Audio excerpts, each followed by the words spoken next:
ரொம்ப தீவிரமா இரட்டை இலை சின்னத்துல ஓட்டு கேட்டுட்டு இருந்த நீங்க இன்னைக்கு நிலைமை ரொம்ப தலைகீழ இருக்கு. எனக்கு எவ்வளவு ஆஃபரியா ஓபிஎஸ் கூட தான் கூப்பிட்டாரு என்ன, ஏன் பிஜேபியில கூட தான் கூப்பிட்டாங்க என்ன.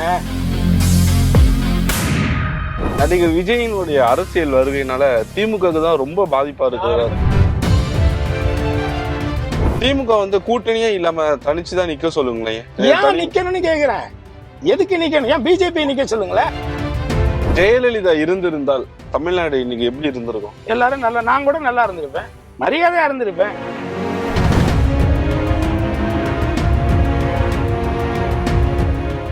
புதிய தலைமுறை நேயர்களுக்கு வணக்கம். இந்த வாரம் ஸ்டாரும் சொல்லும் நிகழ்ச்சிக்கு உங்களை வரவேற்பது நான் பாலாஜி.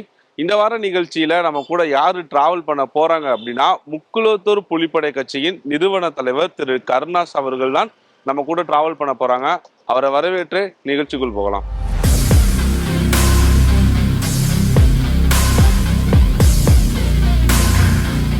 எப்படி இருக்கீங்கண்ணா? நல்லா இருக்கு. சவுண்டு ரொம்ப கம்மியா இருக்கு. சென்னைக்கு வந்தீங்களா? இதுக்காக தான் வந்தோம், இந்த விஷயத்துக்காக வந்தோம், அதுல எல்லாமே நம்ம சக்சஸ் ஆகிட்டோம்னு என்னைக்காவது நினைச்சிருக்கீங்களா? ஆமா, சென்னைக்கு நம்ம வந்தது எல்லாருக்கும் நம்மளை தெரியணும், நம்மளை பேர் சொல்லி கூப்பிடணும், எல்லாரும் நம்மக்கிட்ட ஆட்டோகிராஃப் வாங்கணும், அது ஏதாவது ஒரு கலை சம்மந்தப்பட்ட துறையில் ஏதாவது ஒரு துறையில் நம்ம ஜெயிக்கணும் அப்படின்னு நினச்சி தான் நம்ம வந்தோம். ஸோ அதில் நான் 100% நான் என்ன நினச்சி வந்தேனோ அதை நான் அடைஞ்சிருக்கேன், 100% அடைஞ்சிருக்கு. பட் நான் எதிர்பார்க்காம வந்தது என்ன, நான் நடிகன் ஆவேன்னு நினச்சிக்கிட்டுலாம் வரல. ஸோ நடிகன் ஆனோம், நான் எம்எல்ஏ ஆவெல்லாம் நினச்சதே இல்லை, எம்எல்ஏ ஆனோம். இதெல்லாம் அடிஷ்னலாக கிடைச்சிது. பட் இது எதுவுமே ஈஸியாகவோ ஓசியிலையோ கிடைக்கல, எல்லாமே முழுக்க முழுக்க உழைப்பால் மட்டும்தான் கிடைச்சிருக்கு. அதை உணரணும், அதுக்காக அதனால் உழைக்கிறதுக்கு தயாராக இருக்கணும். எல்லாருமே உழைக்காமல் நோகாமல் நொங்கு குடிக்க நினைக்கிற சிந்தனைகள் இன்னைக்கு அதிகமாக இருக்குது. அந்த மாதிரி இருந்தா வாழ்க்கையில ஜெயிக்கிறது கஷ்டம். 2016 திருவாடானையில நம்ம சந்திச்சிருக்கோம். அன்னைக்கு நான் உங்க கூட டிராவல் பண்ணும்போதெல்லாம் இரட்டை இலை சின்னத்துக்கு தான் நீங்க ஓட்டு கேட்டுட்டு இருந்தீங்க. நீங்க வாக்கு சேகரிக்கும் போது ஒரு சில கிராமத்துக்குள்ள உங்களை அலோவ் பண்ணவே இல்லை. ரொம்ப தீவிரமா இரட்டை இலை சின்னத்துல ஓட்டு கேட்டுட்டு இருந்த நீங்க இன்னைக்கு நிலைமை ரொம்ப தலைகீழ இருக்கு. எடப்பாடி மேல அவ்வளவு கோவம், என்ன காரணம்? துரோகம்தான், எடப்பாடி அவர்கள் செய்த துரோகம்தான். இரட்டை இலை சின்னத்துல தான் அம்மா அன்றைய காலகட்டத்தில் புரட்சி தலைவி அம்மா முக்குளத்தூர் சமூகத்தில் என்னை விட சீனியரு, ரொம்ப நீண்ட காலங்கள் சமுதாய அரசியலில் பணியாற்றினவங்கெல்லாம் இருந்தாங்க. அதுபோக தேவர் தலைமை ஏற்று நடத்தின ஃபார்வர்ட் பிளாக்கில் கூட அன்றைக்கு யாருக்குமே அவங்க சீட்டு கொடுக்காமல், வேற எந்த ஒரு சமுதாய ரீதியான அமைப்புகளுக்கோ ஃபார்வர்ட் பிளாக் சீட்டு கொடுக்காமல் முக்குளத்தூர் புலிப்படைங்கிற என்னுடைய அமைப்பை அரசியல் படுத்தினது, இந்த சமூகத்துக்கு அடையாளப்படுத்துனது அம்மா தான். அதை ஒன்றும் மாற்று கருத்து இல்லை. அதனால தான் அந்த இரட்டை இலை சின்னத்தில் நான் நின்னேன். அப்போ அந்த இரட்டை இலை சின்னத்தில் நிற்கிறதுக்கு என்னை ஏடிஎம்கே உறுப்பினர் கார்டு எனக்கு கொடுத்து, அந்த இரட்டை இலையில நிற்கிறதுக்கான தகுதி சான்றிதழையும் எனக்கு கொடுத்து, என்னை அவங்களுடைய நலத்திட்டங்களையும் மக்களால் நாள் மக்களுக்காகவே நான்ங்கிற அவங்களுடைய முழக்கத்தையும் சொல்லித்தான் நான் ஓட்டு கேட்டேன், ஜெயிச்சேன். அதில் ஒன்றும் மாற்று கருத்து இல்லை. அம்மாவினுடைய மறைவுக்கு பிறகு எடப்பாடி அவர்களுடைய அந்த பதவி சுகத்துக்காகவும், அந்த பதவியின் மூலமாக மக்கள் பணங்களை சுரண்டி சம்பாதிப்பதற்காகவும், அந்த அம்மா எதெல்லாம் எதிர்த்தாங்களோ, குறிப்பாக நீட்டாக இருக்கட்டும், குடியுரிமை சட்டமாக இருக்கட்டும், இப்படி எதெல்லாம் அந்த அம்மா தொடர்ச்சியாக எதிர்த்துக்கிட்டு இருந்தாங்களோ, அதை எல்லாத்தையும் தன்னுடைய சுயநல அரசியலுக்காக ஒன்றிய அரசிடம் அடமானம் வைத்த அந்த அவலமான செயல்களை எல்லாம் சுட்டி காட்டி, என்ன தன்னுடைய தொகுதியில் தான் வெற்றி பெறணுங்கிற ஒரே ஒரு சுயநல எண்ணத்திற்காக ஒரு 10.5 இடஒதுக்கீடை சொல்லி அறிவித்து அந்த வன்னியர் மக்களை ஏமாற்றி அந்த துரோகத்தை செய்த அந்த எடப்பாடியை நான் அன்றைக்கே கண்டித்தேன். இது தன்னுடைய சுயநலத்துக்காக ஒரு பண்ணுறாரு, இதை மக்கள் புரிஞ்சுக்கணும்னு தான் நான் கோரிக்கை வச்சேன். ஸோ அந்த அடிப்படையில் முழுக்க ஒரு எல்லா மக்களுக்குமான புரட்சி தலைவி அவர்களால் ஒரு அடித்தட்டு மக்களுக்கான ஒரு அரசியலாக முன்னெடுக்கப்பட்ட அனைத்து இந்திய அண்ணா திராவிட முன்னேற்ற கழகம் அப்படிங்கிற ஒரு மாபெரும் இயக்கம், அவருக்கு பிறகு அம்மா அவர்களால் ஒரு எக்கு கோட்டை என்று நான் மறைந்தாலும் 100 ஆண்டுகளை கழித்தும் மறையாது இருக்கும் அப்படின்னு சொன்ன அந்த ஒரு அம்மாவனுடைய அந்த முழக்கம், இது எல்லாத்தையும் தன்னுடைய சுயநல அரசியலுக்காக அடமானம் வைத்து விட்டார் அப்படிங்கிறதான் அவர் செய்த துரோகம், சின்னம்மாவுக்கு அவர் செய்த துரோகம், ஏன்னா தினகரனுக்கு அவர் செய்த துரோகம், இப்படி முழுக்க முழுக்க ஓபிஎஸ்க்கு அவர் செய்த துரோகம், இப்படி முழுக்க முழுக்க அவர் ஒரு துரோகத்தினுடைய ஒரு உருவமாகத்தான் நான் பார்க்குறேன். அதனால தான் நான் கடுமையாக அவரை எதிர்க்கிறேன். 3 பேத்துக்கும் துரோகம் பண்ணிட்டாரு நீங்க சொல்றீங்க. பட் இந்த 3 பேரோட சேர்ந்து எடப்பாடியும் இப்போ எல்லாம் ஒரே கூட்டணியில தானே இருக்காங்க. இது என்ன அரசியல்? ஒரு அரசியல் என்பது மக்களுக்கானதான அரசியலுங்கிறது. அது மக்களுக்கான அரசியலில் உங்களுக்குன்னு ஒரு கட்சிக்குன்னு ஒரு கோட்பாடு இருக்கும், ஒரு சித்தாந்தம் இருக்கும், ஒரு கொள்கை முழக்கம் இருக்கும், ஒரு கொள்கை திட்டங்கள் இருக்கும். ஸோ அதில் பயணிக்கிறது தான் ஒரு நேர்மையான மக்களுக்கான அரசியலாக இருக்கும். நீங்கள் நினச்சா வேண்டாம்பீங்க, அப்புறம் நினச்சா கூட வச்சுக்குவீங்க. அன்றைக்கு எல்லாருமே அன்னைக்கு இதே தினகரனவங்கெல்லாம் அன்னைக்கு இதே பிஜேபி எதிர்த்து தான் அவங்க அன்னைக்கு அவ்வளோ இது பண்ணாங்க. அதனால தான் அந்த அம்மா சின்னம்மாவும் சிறைச்சாலைக்கு போனாங்க. 4 வருடங்கள் சிறையில் இருந்திருக்காங்க. ஏன்னா எவ்வளோ பெரிய துயரம், எவ்வளோ பெரிய கஷ்டம். இதெல்லாம் யாரால நடந்துச்சு? இதே பிஜேபினால தான் நடந்துச்சு. இன்னைக்கு அதே பிஜேபி நல்லவங்க வல்லவங்கன்னு நீங்கள் சொல்கிறத எப்படி நாங்கள் ஏற்றுக்க முடியும்? இதுதானே இப்போ தினகரன் அவர்கள் செய்த தவறு. அவரை நம்பி வந்த அத்தனை சட்டமன்ற உறுப்பினர்களையும் நடுரோட்டில் விட்டுட்டு அன்றைக்கு அன்னைக்கு நீங்கள் இதெல்லாம் பண்ணுறவங்க அன்னைக்கே பேசாமல் அவங்கள்ட்ட சரண்டர் அடைஞ்சு அதே குருமூர்த்திக்கிட்டேயே யார்கிட்ட போய் காலில் கும்பிட்டு விழுந்து நீங்கள் உங்களை காப்பாற்றிட்டு போயிருக்கலாமே, உங்களை நம்பி வந்தவங்களே அவனை ரோட்டில் நின்றுருக்க மாட்டாங்களே அப்படிங்கிறது தான் என்னுடைய கேள்வி. வேற என்ன? எடப்பாடி இன்னைக்கு என்ன சொல்றாருன்னா, திராவிட முன்னேற்ற கழகத்துக்கு எதிர்கோட்டில் இருக்கக்கூடிய எல்லாரும் ஒன்றிணைந்து திமுகவை வீட்டுக்கு அனுப்பணும். இந்த ஒரே பாயிண்ட் ஆஃப் வியூல தான் நாங்க எல்லாரும் ஒரே கூட்டணி. திமுக வீட்டுக்கு அனுப்பணும், எதுக்காக அனுப்பணும்னு கேட்குறேன். ஏன் இருக்கிற 4 இன்னைக்கு இருக்கிற 10 மிச்சம் இருக்கிற எல்லாத்தையும் அடமானம் வச்சுட்டு போயிட்டீங்க நீங்கள் உங்கள் சுயநலத்துக்காக. இருக்கிற ஒரு 4 தமிழகத்தினுடைய உரிமைகளை இன்னைக்கு போராடி உச்சநீதிமன்றத்தின் மூலமாக ஆளுநருக்கான அதிகாரம் என்னங்கிறது ஒட்டுமொத்த இந்தியாவுக்கு இன்னைக்கு நீதிமன்றத்தின் தீர்ப்பு மூலமாக ஒரு அடித்தட்டத்தில் இருக்கக்கூடிய ஒரு பாமர மக்களும் புரிந்து கொள்ளக்கூடிய அளவில் ஒரு வரலாற்று சிறப்புமிக்க ஒரு தீர்ப்பு வாங்கியிருக்காரு. அதே மாதிரி பாராளுமன்ற தொகுதி மறுஆய்வுக்கு அனைத்து கட்சி கூட்டங்களை நடத்தி இது நடத்தக்கூடாது, அப்படி நீங்கள் நடத்தி அங்கே அதிகப்படுத்துனீங்கன்னா அதே எண்ணிக்கையை இங்கே தமிழ்நாட்டிலே அதிகப்படுத்தணும்னு ஒவ்வொரு மாநிலத்துடைய உரிமைகளுக்கு இன்னைக்கு ஒட்டுமொத்த இந்தியாவுக்கே முன்னோடியாக இன்னைக்கு விளங்கிட்டு இருக்காரு. அதற்கான செயல் திட்டங்களை நடைமுறைப்படுத்திக்கிட்டு இருக்காரு. என்ன மும்மொழி கொள்கை 10,000 கோடி கொடுத்தாலும் பேரறிஞர் அண்ணா அவர்களால் தீர்மானம் நிறைவேற்றி இன்றைய வரைக்கும் நாங்கள் கடைபிடிச்சிட்டு இருக்கிற இருமொழி கொள்கையைத்தான் நாங்கள் கடைபிடிப்போம், மும்மொழி கொள்கை எந்த ரூபத்தில் வந்தாலும் நாங்கள் ஏற்றுக்கொள்ள மாட்டோம் அப்படின்னு இன்னைக்கு அதிரடியாக இன்னைக்கு அதை பார்த்து இன்றைக்கு மகாராஷ்டிராவில் இருக்கக்கூடிய சிவசேனாவுடைய முன்னாள் முதலமைச்சர் இன்னைக்கு என்ன சொல்றாரு? தமிழ்நாட்டுக்குள்ள போய் நீ பேச முடியுமா? தமிழ்நாட்டை பார்த்து கத்துக்கங்க, தமிழ்நாட்டை பார்த்து அந்த ஒரு மொழிப்பற்று கொண்டுகிட்டு வாங்கன்னு சொல்லி மக்கள்கிட்ட பேசக்கூடிய ஒரு ஒட்டுமொத்த இந்தியாவை இன்னைக்கு உற்று நோக்கக்கூடிய ஒரு சிறந்த தலைவராக இன்னைக்கு இருக்கார். அவர் எதுக்கு வீட்டுக்கு போகணும்? நீங்க தான் வீட்டுக்கு போகணும், நீங்க தான் போகணும். அவர் எதுக்கு நல்லது பண்றவரை எதுக்கு வீட்டுக்கு போகணும்னு சொல்றீங்க? இவங்க சந்தர்ப்பவாத அரசியல் தானேங்க, முழுக்க முழுக்க இவர் அந்த ரெட்டையிலைங்கிற ஒன்று இல்லைன்னா இவங்களை யாரு மதிக்க போறாங்க? அந்த மக்கள் புரட்சித் தலைவர் மேலையும் புரட்சித் தலைவர் அம்மா மேலையும் அவங்க எனக்குமே இருக்குங்க. இப்படி ஒரு நல்ல எவ்வளவு பெரிய கட்சி, எனக்கு என்ன அரசியல் அடையாளப்படுத்துனது அந்த ரெட்டை தானே, அம்மா தானே. அப்புறம் எப்படி நான் எப்படி ஒரு நன்றி விசுவாசம் இல்லாம நான் எப்படி இருக்க முடியும்? இது அப்படி கிடையாது. அதுக்காக நீ அந்த சின்ன இருக்கு நான் அதில் நின்னுங்கிறக்கா நீ இருக்கிற தமிழ்நாட்டினுடைய அத்தனை உரிமைகளையும் நீ பறி கொடுப்பீங்க. அதையும் நான் பார்த்துக்க சும்மா இருக்கணுமா? அதெல்லாம் இருக்கணும். நீ முழுக்க முழுக்க எடப்பாடிங்கிறவர் ஒரு முழுக்க முழுக்க ஒரு சுயநலவாதி. அவர் இந்த கட்சியை அழிஞ்சாலும் அதை பற்றி அவர் கவலைப்பட மாட்டார். அழிச்சுக்கிட்டு தான் இருக்காரு. ஆல்மோஸ்ட் அடமானம் வச்சு வித்துட்டார், லேஅவுட் போட்டு வித்துட்டார். அவர் பிஜேபி கிட்ட அடிமை ஆயிட்டார். நீங்க இவ்வளவு டென்ஷன் ஆறீங்க, ஆனா அதிமுக தொண்டர்கள் பலரும் அமைதியா தானே இருக்காங்க. அமைதியா இருக்காங்க, அப்செட் ஆகியிருக்காங்க, அவமானப்பட்டு இருக்காங்க. நேரத்துக்கு நேரம் நமக்கான தலைமை இப்படி ஒரு தவறான ஒரு தலைமையை நம்ம முன்னெடுத்துட்டோமே. ஏன்னா அன்னைக்கு இதே மக்கள் இதே அனைத்து இந்திய அண்ணா திராவிட முன்னேற்ற கழகத்தினுடைய தொண்டர்கள், புரட்சித் தலைவருடைய தொண்டர்கள், அம்மாவுடைய தொண்டர்கள் எல்லாருமே இதே கடந்த முறை நீங்க பிஜேபி கூட கூட்டணி இல்லைன்னு அறிவிக்கும் பொழுது ஒட்டுமொத்த தமிழ்நாடு முழுவதும் பட்டாசு வெடிச்சு இனிப்பு வழங்கி கொண்டாடினாங்களா இல்லையா? ஏன் இப்ப எல்லாம் வீட்டுக்குள்ள முடங்கி இருக்காங்க?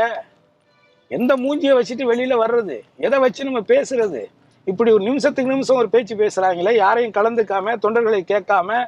ஒரு அந்த கட்சி இந்தியாவிலேயே அனைத்து இந்திய அண்ணா திராவிட முன்னேற்ற கழகத்துல தான் அந்த அமைப்பினுடைய விதிகள்ல பாத்தீங்கன்னா ஒரு பொதுச் செயலாளரை அந்த கட்சியில் இருக்கக்கூடிய அடிமட்ட தொண்டர்கள் உறுப்பினர்கள் தேர்ந்தெடுக்கப்படணும்னு பைலா இருக்கு.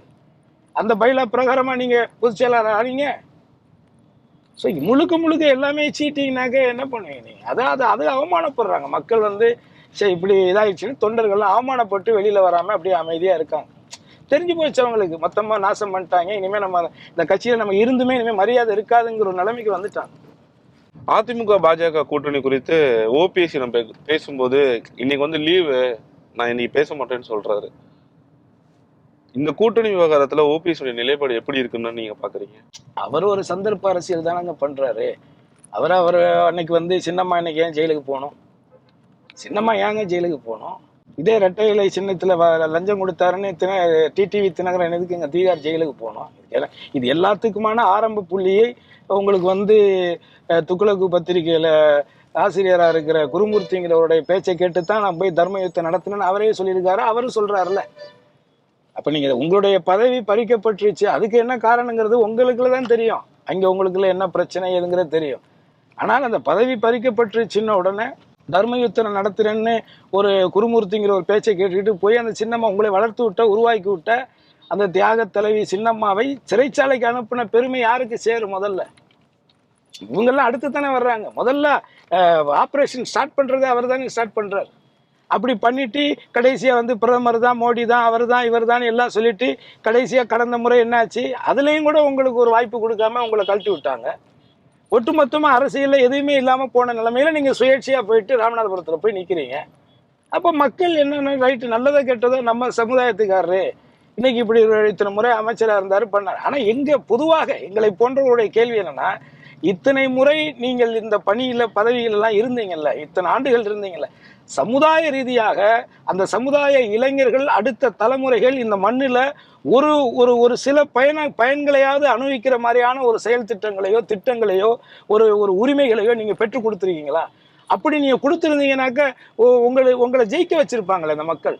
முக்குளத்தோருக்கு எதிரான கட்சி தான் பாரதிய ஜனதா கட்சி.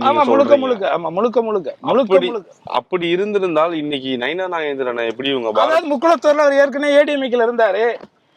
அப்புறம் வந்து அவர் இதுக்கு தற்காலிகமா இந்த கட்சிக்கு வந்தாரு. இந்த கட்சியில ஆரம்பத்துல போனோம்னா நமக்கு அதுல ஏதோ ஒரு வளர்ச்சி கிடைக்கும்னு நினைச்சு வந்தாரு. அப்ப இன்னைக்கு அவரை வந்து முக்குளத்தூர்ல அவருக்கு அந்த பதவியை கொடுத்தோம்னா உடனே அதை வச்சு அந்த பகுதியில ஒரு 10 முக்குளத்தூர் ஓட்டுகளை வாங்கலாம்னு நினைக்கிறாங்க. நயினா நாகேந்திரன் பிஜேபிக்கு வந்து மாநில தலைவரானா முக்குளத்தூர்கிட்ட இருந்தெல்லாம் அவரு மக்கள் வந்து முக்குளத்தூர் தான் ஏற்கனவே பிஜேபினால வந்து பாதாள குழியில தள்ளப்பட்டிருக்காங்களே. எவ்வளவு பெரிய கட்சி, புரட்சித் தலைவர் எம்ஜிஆர் ஆரம்பிச்ச அந்த கட்சியில புரட்சித் தலைவர் அம்மா அவர்கள் இதே ஒண்ணு புரிஞ்சுக்கோங்க, 9 அமைச்சர் ஒரே சமுதாயத்துல 9 அமைச்சர்களை கொடுத்து அழகு பார்த்தது புரட்சித் தலைவர் அம்மா. என்ன அப்பேற்பட்ட ஒரு செல்வாக்கு மிக்க ஒரு சமுதாயமாக இந்த தமிழ்நாட்டு அரசியல், அது டிஎம்கே இருக்கட்டும், ஏடிஎம்கே இருக்கட்டும், கம்யூனிஸ்ட் எல்லா கட்சியிலுமே இந்த சமுதாய மக்கள் இருப்பாங்க.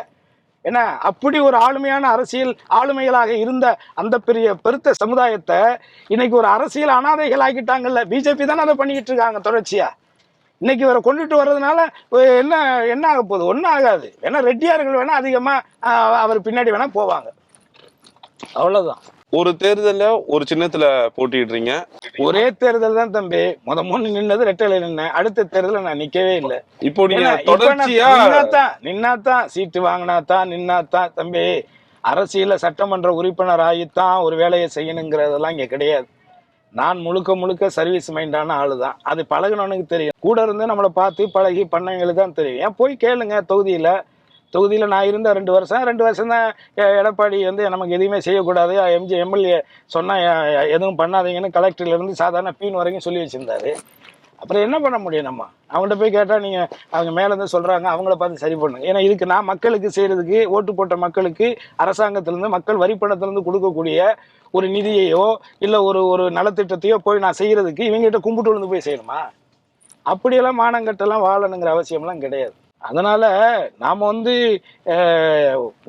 வாட்டி நின்னோம், அந்த இடத்துல நின்னோம், அதுக்கு நான் உண்மையதான் இருந்தேன். ஏன் எனக்கு எவ்வளோ ஆஃபரியா ஓபிஎஸ் கூட தான் கூப்பிட்டாரு என்ன, அதை தர்ற இதை தரேன்னு கூட தான் கூப்பிட்டாங்க. ஏன் பிஜேபியில் கூட தான் கூப்பிட்டாங்க என்ன. நான் அவங்க கூப்பிட்றேன் நான் எங்கேயும் மானம் கட்டு போகலையே. அதே கட்சியில் தான் இருந்தேன். 5 வருஷம் அந்த ஆட்சி முடிகிற வரைக்குமே இருந்தேன். ஏன்னா நல்லதோ கெட்டதோ உயிரை கொடுத்து அந்த அம்மா உருவாக்குன ஒரு ஆட்சி, அது நம்மளால ஒரு கெட்டது நடந்துடக்கூடாதுன்னு சொல்றேன். இல்லைன்னா எனக்கு என்னங்க இருக்கு? நான் எதுக்குங்க கூவத்தூருக்கு போனோம்? கூவத்தூர்ல நான் மட்டுமா இருந்தேன்? கூவத்தூர்ல நான் இதே எடப்பாடி இருந்தாங்க, அவர் அமைச்சர், அத்தனை அமைச்சர் சகாக்கள் இருந்தாங்க, இதே சின்னம்மா அப்பப்போ வந்துட்டு போனாங்க, இதே டிடிவி அங்கே இருந்தாங்க, எத்தனையோ ஊருக்காரன் இருந்தான். அவன் அமைச்சருக்கு வேண்டியவன் இருந்தான். எத்தனையோ போலீஸ் உயர் அதிகாரிகள் இருந்தாங்க, பெரிய பெரிய அதிகாரிகள் இருந்தாங்க. இப்போ இவ்வளோ நூற்றுக்கணக்கான போலீஸுகள் இருந்தாங்க. ஏன்னா எவ்வளவு இருக்கு. இதை தாண்டி வந்து என்ன சொல்றீங்க, அந்த இடத்துல கிட்டத்தட்ட 127 எம்எல்ஏக்கள் இருந்த இடத்துல கருணாசிங்கிறவன் சினிமா நடிகர். கருணாசிங்கிறவன் தான் மக்களுக்கு பரிச்சயமானவன் நடிகர். இன்னொன்று ஜாதி கட்சி வச்சிருக்கிறான். ஏன்னா இப்போ என் மேலே ஜாதி வன்மத்தில் எவ்வளோ பேர் எதுவுமே இல்லாட்டியும் கூட ஒரு ஒரு வன்மம் இருக்குல்ல, ஜாதி ரீதியான வன்மம் இருக்குல்ல, அது இன்னைக்கு தலை தூக்கி நிற்குது இல்லை. நான் யாருக்கு எதிரானவனா இருந்திருக்கேன், நான் யாருக்கு எதிராக ஒன்று பேசியிருக்கேன், பண்ணியிருக்கேன். நமக்கு அந்த மாதிரி தாட்ஸே நமக்கு கிடையாது. நம்ம கூட எல்லாரும் தானே என் கூட பழகுறாங்க, எல்லாரும் தானே என் கூட என் வீட்டில் வேலை செய்கிறாங்கல்லாம். நான் என்ன ஜாதி பார்த்தா வேலைக்கு வச்சிருக்கேன்? என் தோட்டத்தில் வேலை செய்யணும் ஜாதி பார்த்தா வச்சிருக்கிறேன்? இல்லையே, எனக்குள்ள ஜாதி இல்லை. நான் என் தலைவர் தேவரை தலைவராக ஏற்றுக்கிட்டேன். தேவர் மேலே இருக்கிற காழ்ப்புணர்ச்சி, அவர் மேலே இருக்கக்கூடிய அந்த தேவருங்கிற அந்த சமூகத்தின் மீது மற்ற சமூகத்துக்கு இருக்கக்கூடிய வன்மம் அதனுடைய வெளிப்பாடு தானே. எல்லாரையும் விட்டுட்டு நீ வந்து அங்கே வந்து இப்போ கேப்ரேட் டான்ஸ் ஆடினாங்க, நடிகையை கூட்டிகிட்டு போனாங்க. யார் எப்படி போவோம்? அவ்வளோ பேரை மீறி எப்படி போக முடியும்? சரி காட்டுங்க, யாராவது ஒருத்தனாவது ஏதாவது ஒரு ரெக்கார்டை காட்டுங்கடா. 1 கோடி ரூபா தரேன்டா உங்களுக்கு. நீங்கள் வந்து பப்ளிக்காக இருக்கட்டும், இல்லை அங்கிருந்த சட்டமன்ற உறுப்பினர், அங்கே இருந்தவங்களா இருக்கட்டும், அங்கிருந்த அமைச்சர்களாக இருக்கட்டும், அங்கிருந்த எடப்பாடியாக இருக்கட்டும், பொறுப்புனா எல்லாருக்கும் தானே இருக்கு. அவ்வளோ பேர் இருந்த இடத்துல ஒருத்தனை மட்டும் குறை சொன்னா, நீங்களாம் உண்மையிலே சூடு சொரணை உள்ளவங்களா இருந்தால் நீங்கள் அதை கேட்கணுமா இல்லையா? நாங்கள் எல்லாம் தாண்டா அங்கே இருந்தோம், எதுவுமே நடக்காத ஒன்று ஏன்டா சொல்கிறீங்கன்னு ஒன்று கேட்கணுமா இல்லையா? என்ன அன்னைக்கு கேட்டால் நீங்கள் சோசியல் மீடியாம்பீங்க, அதில் என்ன நல்ல விஷயத்த சொன்னால் எவன் கேட்க போகிறீங்க? இந்த மாதிரி 2ஆம் நம்பர் வேலை செய்கிறோம், 2ஆம் நம்பராக வந்தவங்களுக்கு தான் இதை சொல்லுவாங்க, அதை சொல்கிறவங்களுக்கு தான் பிடிக்கும், அதை தான் ரசிப்பாங்க. இந்த கம்நாட்டிங்களுக்கெல்லாம் வாழணுங்கிற அவசியம்லாம் எனக்கு கிடையாது. நீ என்னை பாராட்டும் வேணாம், நீ என்னை நீ திட்டினாலும் திட்டிக்க. என்ன நான் நல்லது பண்ணாலும் திட்ட தானே போகிறேன். இந்தியாவில் தம்பி அம்பேத்கர்னு ஒரு சட்ட மேதையை தோற்கடிக்கிறதுக்கு அதே கம்யூனிட்டிக்காரனை நிப்பாட்டின ஜனநாயக நாடு தான் இந்த இந்தியா. இந்தியாவிலேயே முதன்முறையாக அம்பேத்கரை தோற்கடிக்கிறதுக்காகத்தான் அன்றைய காலகட்டத்தில் ஓட்டுக்கு காசுங்கிறதே கொடுத்த ஒரு ஜனநாயக நாடு தான் இந்த இந்தியா. அவருக்கே அதுதான் நிலைமை, தேவருக்கு அதுதான் நிலைமை. தேவருக்கு என்ன, ஒரு தேசிய தலைவரா இந்த நாட்டுக்காக இவ்வளவு தியாகம் பண்ண ஒருத்தரே கடைசியா நீங்க ஒரு கொலைகேசில் சேர்த்த ஒரு ஜனநாயக நாடு தானே இது. இல்ல இன்னைக்கு ஒரு பெருத்த சமூக 2 சமூக மக்களை வந்து இன்னை வரைக்கும் எதிரிகளாக பிரிச்சு வச்சு சூழ்ச்சி செஞ்சு ஒரு அரசியல் நடக்கக்கூடிய ஒரு அவல நாடு தானே இந்த தமிழ்நாடு. இதெல்லாம் எவனை மறுக்க முடியுமா? அதனால பேசுறதில்ல, ஒரு நேர்மை இருக்கணும், உண்மை இருக்கணும். எவனோ ஒருத்தன் சொல்றான்ட்டு சொன்னா நாளைக்கு உங்க அம்மா கூட சொல்லுவான்டா, உங்க அப்பா கூட சொல்லுவான், உன் அக்காவை சொல்லுவான், உன் பொண்டாட்டியை சொல்லுவான், உன் பிள்ளைய சொல்லுவான். மற்றவனுக்கு நடக்கும்போது ரசிக்கிறீல்ல, நாளைக்கு உனக்கு இதே தானே நடக்கும். அதையும் பார்க்கணும்ல. உண்மை இருந்தா நீ என்னடா சொல்றது? நானே சொல்லுவேன்டா. வந்து வா, சினிமாவில் இத்தனை வருஷம் 25 வருஷம் சினிமாவில் இருந்திருக்கிறேன். தண்ணி அடிப்பேன்னு தெரியும், சண்டை போடுவேன்னு தெரியும். ஏதாவது ஒரு விஷயம் நீ சொல்லு, ஒரு பொம்பளை விஷயத்துல எவனா ஒருத்தனை சொல்ல சொல்லு. 5 படம் சொந்த படம் எடுத்திருக்கிறேன். 5 படத்துலையும் எத்தனை பிள்ளைங்களை நடிச்சிருப்பாங்க, போய் கேளு. காசு கொடுத்தாது கேள்றா அவளுங்களுக்கு. போய் பணம் தரேன்னு சொல்லியாவது என் மேலே அவதூறு சொல்கிறேன் பார்ப்போம். எல்லா பத்திரிகையில் இந்த 25 வருஷம் நான் வந்து லேட்டாக போவேன், அதை பண்ணுவேன், இதை பண்ணுவேன்னு நான் சொல்லியிருப்பேன். எவனா ஒரு கிசுரா 25 வருஷம் சினிமாவில் இருந்திருக்கேன். சினிமாவில் கிடைக்காது என்னடா இருக்கு? என்ன வேணாலும் கிடைக்காங்க, அது கிடையாது. நான் எனக்காக வாழ்றேன். சினிமால உச்சபட்சத்துல இருக்கக்கூடிய ஒரு நடிகர் மக்களுக்கு நல்லது செய்யணுங்கிறதுக்காகவே களத்துக்கு வராரு. ஒரே தளபதி. சரி, எப்படி நான் பாக்குறீங்க? என்ன நோக்கத்துக்கு வர்றாருங்கிறது அவரை கேட்டால் தானே தெரியும். இத்தனை வருஷமா இல்லாத நோக்கம் புதுசா திடீர்னு ஏன் வருதுன்னு அவருடைய ரசிகர்களே கேட்குறாங்க. அவங்களுடைய ரசிகர்களே கேட்குறாங்கல்ல, இவ்வளோ வருஷமா நடிச்சுக்கிட்டு இருந்தீங்க, பண்ணிக்கிட்டு இருந்தீங்க, இப்போ என்ன திடீர்னு வர்றீங்கன்னு அவங்களே கேட்குறாங்க. நம்ம என்ன கேட்குறோம்? நல்ல நோக்கத்துக்கு வராருன்னு நம்ம ஒன்றும் சொல்ல போகிறது இல்லை. அதெல்லாம் நல்ல நோக்கத்துக்கு வராரா, நல்ல விஷயம், வரவேற்கிறோம். ஜனநாயக நாட்டில் அரசியலுக்கு யார் வேணாலும் வரலாம். யார் வரணும் வரக்கூடாதுன்னு சொல்கிறதுக்கெல்லாம் யாருக்குமே இங்கே ரைட்ஸே கிடையாது. 100% யாருக்குமே இங்கே ரைட்ஸு கிடையாது. அவர் எந்த நோக்கத்துக்கு வர்றாருங்கிறதான் இங்கே பார்க்கணும். ஏன்னா அவர் பேசுகிற பேச்சுக்கள்லேருந்து பார்க்கும் பொழுது அவர் செய்கிற விஷயங்கள்லாம் வந்து தப்பு தப்பாக இருக்குது. அதனால தான் நம்ம வந்து அதை சொல்கிறோம், பாசிசம்னு சொல்கிறோம். பாசிசங்கிறது இன்னைக்கு இந்தியாவில் எந்த அளவுக்கு இருக்குங்கிறது கூடவா தெரியாமல் இருக்காரு? இங்கே என்ன நடந்துக்கிட்டு இருக்கு, என்ன ஏதுங்கிறத ஒவ்வொரு மாநிலத்தினுடைய முதலமைச்சர்களையும் இவங்களுடைய பொது இது மூலம் ஐடி இடி மாதிரியான டிபார்ட்மெண்ட்டை வச்சுக்கிட்டு நீதிமன்றங்கள் மூலமாக ஒருத்தரையும் எப்படியெல்லாம் சித்திரவதை பண்ணி அந்த கட்சிகளை கபாலிகரம் பண்ணிக்கிட்டு இருக்கிறாங்க. இப்படி இருக்கிற நேரத்தில் நீங்கள் வந்து பாசிசம் பாயாசம்னு பேசினா காமெடியாக தானே இருக்குது. நடிகர் விஜயினுடைய அரசியல் வருகையினால திமுகவுக்கு தான் ரொம்ப பாதிப்பா இருக்கு. யாருக்கும் பாதிப்பெல்லாம் கிடையாது. அது நம்மளாம் நினைச்சுக்க வேண்டியதுதான், நம்மளா சொல்லிக்க வேண்டியது. சார் ஒரு பொய்யை ஒரு 10 வாட்டி சொன்னா உண்மையை நம்ம. இங்க இருக்கக்கூடிய யங்ஸ்டர்ஸ் உடைய ஓட்டு எல்லாமே விஜய். அந்த யங்ஸ்டர்ஸ் எவ்வளவு பேர் இருக்காங்க? யங்ஸ்டர்ஸ் எல்லாம் ஓட்டு போட்டு என்ன விஜய்க்கு மட்டும்தான் யங்ஸ்டர்ஸ் ரசிகர் இருக்காங்களா? வேற எந்த நடிகனுக்கு ரசிகர் இல்லையா? அப்ப என்ன தமிழ்நாட்டில் இருக்கிற எல்லா ரசிகருமே விஜய்க்கு தான் ரசிகர் நீங்க சொல்லுவீங்களா? அதெல்லாம் சும்மா புழுவ கூடாதுப்பா. அப்பா அவர் படமே எத்தனை படம் ஓடாம போயிருக்கு. அவருடைய படமே எத்தனை படம் ஓடாம போயிருக்குல்ல. ஏன் ஓடாத படத்தை அவர் ரசிகர்கள் சேர்ந்து 100 நாள் ஓட வச்சிட வேண்டியதானே? படம் நல்லா பார்க்க மாட்டேங்கிறான். ஒரு படம் நல்லா இல்லைன்னா பார்க்க மாட்டேங்கிறான்லப்பா. அப்புறம் எப்படிப்பா அரசியல் மட்டும் எப்படிப்பா அவ்வளவு ஈஸியா சொல்றீங்க? ஒரு 2 நாள் பார்ப்பான், 10 நாள் பார்ப்பான், 20 நாள் பார்ப்பான். அதுக்கப்புறம் நல்லா இல்லைன்னா அவன் தலை ஒரு சொந்த அப்பா அத்தாலேயே தப்புன்னா தூக்கி போட்டு போறாங்கப்பா. இதே இளைஞர்கள், நீ சொல்ற இளைஞர்கள் சொந்தமா லவ் பண்ற ஒரு புள்ள தப்பா பண்றது சரியா இல்லாவ அப்படின்னு சொன்னா தூக்கி போட்டுட்டு அடுத்த பொண்ணை தேடி போயிடுறான்ப்பா. உண்மையா இல்லையா? சொந்த அப்பா அத்தால தூக்கி போடுறான், காதலிக்கிற பொண்ணைய தூக்கி போடுறான்னா ஒரு ரசிகன் வந்து ஒரு நடிகனை தூக்கி போடுறதுக்கு எவ்வளவு நேரம் ஆகும்? இல்ல அவங்க சொல்லக்கூடிய ரீசன் என்னன்னா, திராவிட கட்சிகள் ரெண்டுமே மாறி மாறி ஆட்சி அமைஞ்சாலும் யூஸ் இல்ல, புதுசா ஒரு தலைவரை கொண்டு வந்து என்னப்பா இது முட்டாள்தனமா பேசுறது, அரசியல் தெரியாமல் பேசுறது. திராவிட கட்சிகள் வந்ததுன்னா திராவிடம் வந்துதான்டா இன்னைக்கு நம்ம அந்த நிலைமையில இருக்குங்கிறது கொஞ்சம் ஒரு ஒரு சூடு சோறுல உப்பு போட்டு சாப்பிட்றவங்களுக்கு தெரியும். இப்ப பிஜேபி வந்து என்ன பண்ணிட போகுது? பிஜேபி வந்து என்ன பண்ண போகுது? ஒண்ணு மொத்தமா எல்லாரையும் ஆல்ரெடி ஒரு கோடி பேருக்கு மேல கொண்டா இறங்கிட்டாங்க. என்ன நடத்த போகுது? பிஜேபி வந்து அடுத்து என்ன நடக்குங்க? 2009 யாழ்ப்பாணத்துல என்ன நடந்துச்சு, இலங்கையில் என்ன நடந்துச்சு, அதான் இங்க நடக்கும். அது நடக்க கூடாதுங்கிறதுக்காகத்தான் நாங்கெல்லாம் கத்திக்கிட்டு இருக்கிறோம். திமுக வந்து கூட்டணியே இல்லாம தனிச்சுதான் நிக்க சொல்லுங்களேன். ஏன் நிக்கணும்னு கேக்குறேன். எதுக்கு நிக்கணும்? ஏன் பிஜேபி நிக்க சொல்லுங்களேன். கூட்டணியில மட்டும் எல்லா கட்சியும் வேணும், பட் ஆட்சியில வந்து பங்கு கொடுக்க மாட்டீங்க. ஆட்சியில எப்படி பண்ண முடியும்? நீ நார்மலா பண்ணு. இப்ப ஏன் வந்து எடப்பாடிக்கும் ஓபிஎஸ்க்கும் ஏன் முட்டிக்கிச்சு? ஒரே கட்சிக்காரங்க தானே, ஒரே ஆளுங்க தானே, ஏன் முட்டிக்கிச்சு அவங்களுக்கு?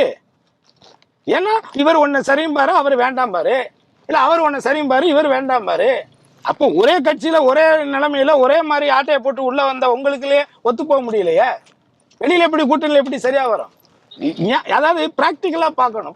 வெவண்டாவாத்துக்கு பேசக்கூடாது. சும்மா ஏதோ ஒன்று பேசணுமேனு பேசக்கூடாது. ஏன் பிஜேபி நிக்க சொல்லுங்களேன். பெரிய கட்சி தானே, தேசிய கட்சி. கிட்டத்தட்ட அரசியல் இது நிதி வசூல் பண்ணியே கிட்டத்தட்ட எத்தனை 1000 கோடிகளை ஒரே கட்சி மட்டும் இந்தியாவில் இருக்க எல்லா கம்பெனிக்காரட்டையும் பிடிங்கி வச்சிருக்கிறீங்க. தமிழ்நாட்டிலே மார்டின்கிட்டே 1000 கோடிக்கு மேலே வாங்கினதா சொல்றாங்க ரெக்கார்டிகளாவே. அப்படி இருக்கும் பொழுது நீங்க நில்லுங்களே, தனியா நின்று உங்க பலத்தை காட்டுங்களே. அண்ணாமலை, பொய்யாமலை இது மாதிரி ஆளுங்களெல்லாம் கூப்பிட்டு நடத்துங்களே. ஏன் அதுக்கு நீங்க முன் வர மாட்டேங்கிறீங்க? இன்னொருத்த முதுகுல ஏறி பெண்ணே கூட என்ன சொல்றாரு நைனா நாகேந்திரன், இலையில் ஏறி நாங்க தாமரையை மலர வைப்போம்னு சொல்றாரு. அப்ப இப்பவே ஒத்துக்கிறாரு அவரு. நாங்க உன் ஆட்டையை தான் போட போறோம், உன் கட்சியை முழுங்க போறோம்னு சொல்றாருல்ல. இலைமறை காயா கூட சொல்லலையே, நேரடியாவே சொல்றாரு. இதுக்கு என்ன சொல்ல போறாரு எடப்பாடி? எடப்பாடியோட சகாக்கள் என்ன சொல்ல போறாங்க? புரட்சி தலைவர் உருவாக்கி என்ன அந்த இரட்டை இலை சின்னத்தை போராடி வழக்கறிஞரை போராடி பெற்றுக் கொடுத்த பெருமையும் இதே மாயாண்டி தேவருக்கு தான் சேரும். பேசணும், எல்லாத்தையும் தான் பேசணும். ஜெயலலிதா இருந்திருந்தால் தமிழ்நாடு இன்னைக்கு எப்படி இருந்திருக்கும்? நல்லா இருந்திருக்கும், நல்லா இருந்திருக்கும். எல்லாரும் நல்லா, நான் கூட நல்லா இருந்திருப்பேன், மரியாதையா இருந்திருப்பேன். இந்த மாதிரியான அசிங்கங்கள்லாம் நடந்திருக்காது, இந்த அவமானங்கள்லாம் நடந்திருக்காது. ஏன்னா இன்னைக்கு ஃபோன் பண்ணி மிரட்டி கூப்பிடுற நிலைமையெல்லாம் நடந்திருக்காது. இதே அம்மாவை கூப்பிட்டுருப்பாங்களா அமித்ஷாங்கிறவரு? எடப்பாடி ஏன் இப்போ ஒரு எவ்வளோ பெரிய கட்சி, அந்த கட்சியை இது வரைக்கும் அம்மா பிரதமர், நாட்டினுடைய பிரதமரே வீட்டுக்கு போகக்கூடிய ஒரு நிலைமையை உருவாக்கி வாழ்ந்தவங்க அம்மா. போயஸ் கார்டனுக்கு தான் வந்திருக்காரு பிரதமராக மோடிங்கிறவரே. ஆனால் நீங்கள் இன்னைக்கு ஹோட்டலில் கூட்டிக் கொண்டே உங்களை பார்க்குற, உங்கள் வீட்டில் வந்து உங்களை சந்திக்க கூட இல்லை. யாரோ வீட்டுக்கெல்லாம் போறாரு அந்த அமைச்சர். இவ்வளவுதான் உங்க மேலே. ஏன்னா என்ன நீங்கள் பண்ண ஊழல். மடியில் கிணறுந்தா வழியில் என்னப்பா பயம் இருக்க போகுது? இப்ப எனக்கு என்ன பயம் இருக்கு? ஏன்ட்ட ஒண்ணுமே இல்லையே. அதிகபட்சம் என் பேங்க் பேலன்ஸ் போய் பார்த்தேன்னா கூட ஒரு 1 லட்சம் 1.5 லட்சம் தானே இருக்கும். ஆனா உங்களுக்கு அப்படி இல்லையே. உங்க பேரு, உங்க ஃபேமிலி பேரு, உங்க சம்பந்திக்கார பேரு, அப்புறம் அவன் மருமையன் பேரு, மக பேரு, அப்புறம் பேத்தி பேரு, பேரன் பேரு, அவன் பெக்கிற பிள்ளைகளுக்கு பேரு, இப்படி எல்லாம் ஆட்டையை போட்டு வச்சிருக்கிறீங்க. அப்புறம் நீங்க கூப்பிட்டா, கக்கூசு கூப்பிட்டா கூட ஓடித்தான் போவீங்க. திமுக ஒரு கூட்டணியில இருக்கு, அதிமுக ஒரு கூட்டணியில இருக்கு. அங்கிட்டு சீமான் தனிச்சு போட்டிடுறாரு, இங்கிட்டு விஜய் தனிச்சு போட்டியிட போறதா சொல்றாங்க.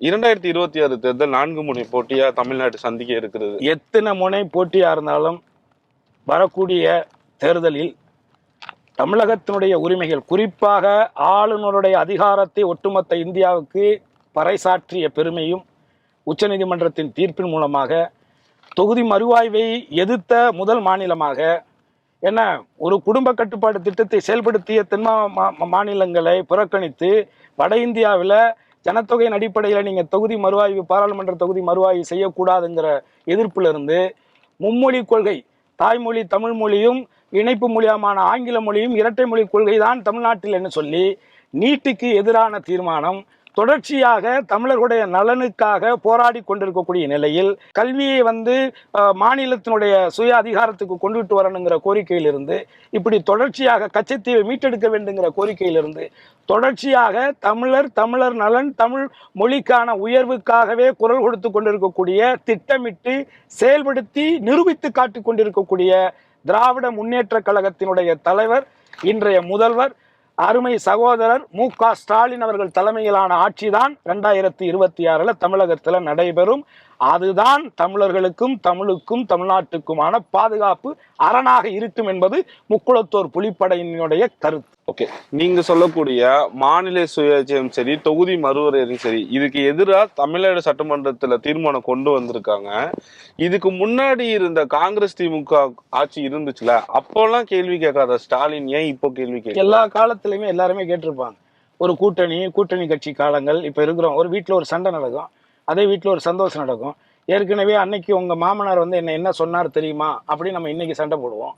ஏன் அன்னைக்கு உங்க அப்பா மட்டும் எங்க அப்பாவை சொல்லலையான்னு ஒரு சண்டை போடுவோம். இதெல்லாம் சில நேரங்கள்ல சில பேர் செய்தது தவறுதான்.